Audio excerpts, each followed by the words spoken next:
का बैक सामीन आप समात फरमा रहे हैं प्रोग्राम शब गज़ल। मैं हूं आपका वारसी ताहिर वारसी जज्बा FM 90.4 बुरेवाला के लाइव स्टूडियो से आपसे मुखातब हूं।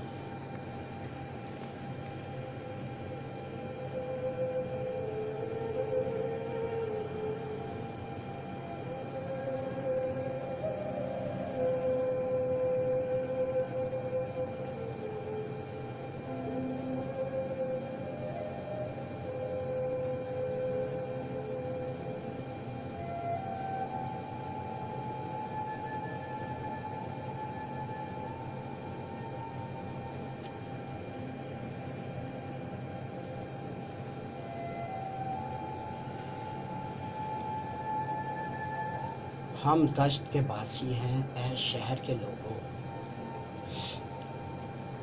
हम दश्त के बासी हैं ऐ शहर के लोगों, ये रूह प्यासी है हमें विरसे में मिली है। हम दश्त के बासी हैं ऐ शहर के लोगों, ये रूह प्यासी हमें विरसे में मिली है।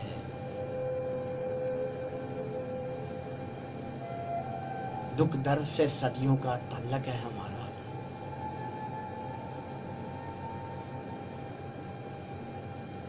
दुख दर्द से सदियों का तल्लक है हमारा, आँखों की उदासी हमें विरसे में मिली है।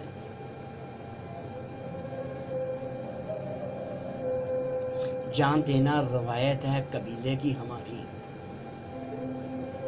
जान देना रवायत है कबीले की हमारी, ये सुर्ख लबासी हमें विरसे में मिली है।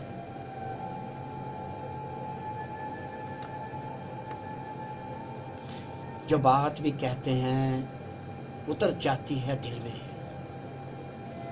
जो बात भी कहते हैं उतर जाती है दिल में, तसीरे जुदाई सी हमें विरसे में मिली है। जो हाथ भी थामा है सदा साथ रहना, जो हाथ भी थामा है सदा साथ रहना, अहबाबे शनासाई हमें विरसे में मिली है।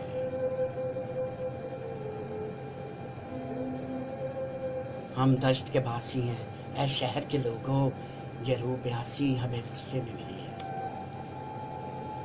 तो हमारे मोहतरम भाई, हमारे उस्ताद मोहतरम, मैं तो हर शो में कहता हूँ, मलिक रशीद साहब, वो भी प्रोग्राम समात फरमा रहे हैं। उनकी मोहब्बत है जी, उनका प्यार है। वो कहते हैं जी सलाम मियाँ साहब, सलाम टू बुरेवाला जी, तमाम बुरेवाला के तमाम लिसनर जितने भी समाते प्यारी प्यारी सुने, उनको मलिक रशीद साहब की तरफ से सलाम।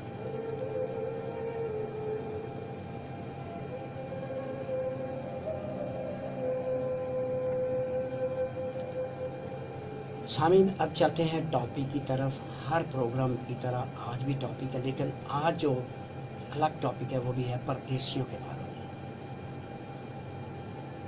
एक दोस्त मेरा जो परदेश में वो कहानी सुनाता है मुझे।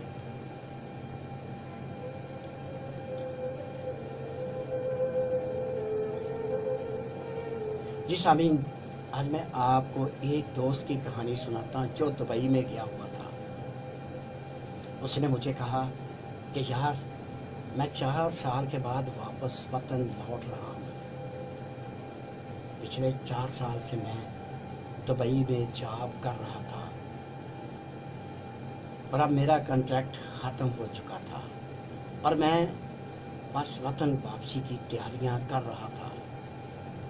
अभी कुछ देर पहले ही मैं घर वालों के लिए शॉपिंग करके कमरे में आया था। पिछले 4 सालों में जॉब के अलावा कुछ छोटे मोटे काम करके मैं कुछ पैसे आज के दिन के लिए ही जोड़ रखे थे कि जब वतन वापस जाऊंगा तो घर वालों के लिए तोहफ़े वगैरह लेके जाऊंगा। छोटे भाई को महंगे मोबाइल रखने का बहुत शौक़ था, सो उसके लिए मैंने आईफोन ख़रीद लिया।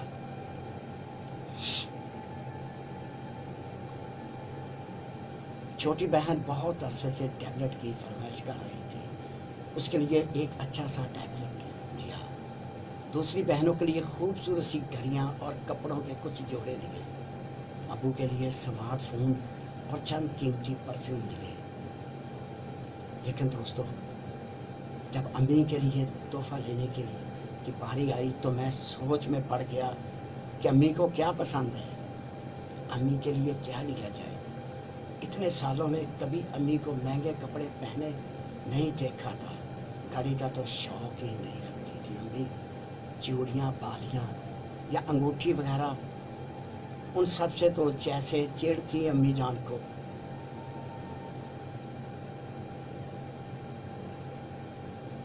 जब कभी अम्मी जाती बाज़ार तो बहनों के लिए तो कुछ ले लेती, लेकिन अपनी बारी आने पर हमेशा यही कहती कि मैंने क्या करना है पहनकर, मुझे ये सब झोंचलापन लगता है। भाई तुम ही पहनो ये सब, मैं तो उस सब के बगैर ही अच्छी हूँ। यही हाल कपड़ों का था। एक बार कोई आधा जोड़ा अम्मी ले लेती तो फिर अगला कुछ अरसा यही सुनने को मिलता कि अभी तो लिए हैं, मैंने इतने ढेर कपड़े।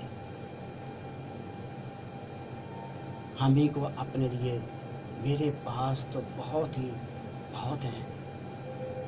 मैं सोच सोच कर थक गया, लेकिन अम्मी की कोई ऐसी बात सहन में ना आ सकी कि जिससे उनकी पसंद का कुछ पता चले। मैं भी अपनी सोच में था कि अम्मी के लिए क्या लूँ। घर से कॉल आ गई। छोटी बहन ने फ़ौरन फ़ोन किया था। जब ही कहने लगी, भाई आप इतने अरसे बाद वापस आ रहे हैं तो आते वक्त मेरे लिए दुबई से एक अच्छा सा टैबलेट ज़रूर लाना। मेरे चेहरे पर मुस्कुराहट फैल गई, क्योंकि मैं अच्छी तरह जानता था कि मेरी बहन भाइयों को क्या पसंद है, लेकिन मैं उन्हें सरप्राइज़ देना चाहता था। सो बोला कि अभी तो पैकिंग चल रही है, अगर वक्त मिला तो देखूंगा।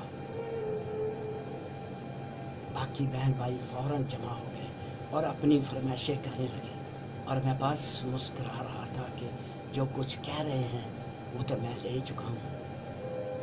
अच्छा, मैंने कहा, अम्मी कहाँ है, अम्मी से बात करवाओ। मैंने अम्मी से खुद ही उसकी पसंद का पूछने का इरादा किया कि मुझे सोचने के बाद भी अम्मी की कोई पसंद सहन में ना आ सकी। कुछ देर में अम्मी आ गई लाइन पर। हालो अहवाल के बाद मैंने पूछा, अम्मी आपके लिए क्या लाऊं दुबई से? अपनी पसंद की कोई चीज़ बता दें मुझे। अम्मी ने कहा, वो छोड़ो इन बातों को, ये बता के कब पहुंच रहा है मेरा बच्चा मेरे पास। अम्मी की पसंद का मुंतज़र था। न जाने क्यों ये सुनकर अचानक मेरी आंखों में तो आंसू निकले और मेरे गालों पर फिसलते चले गए। मैं जान चुका था कि अम्मी को क्या पसंद है। अम्मी को उसका बेटा पसंद है।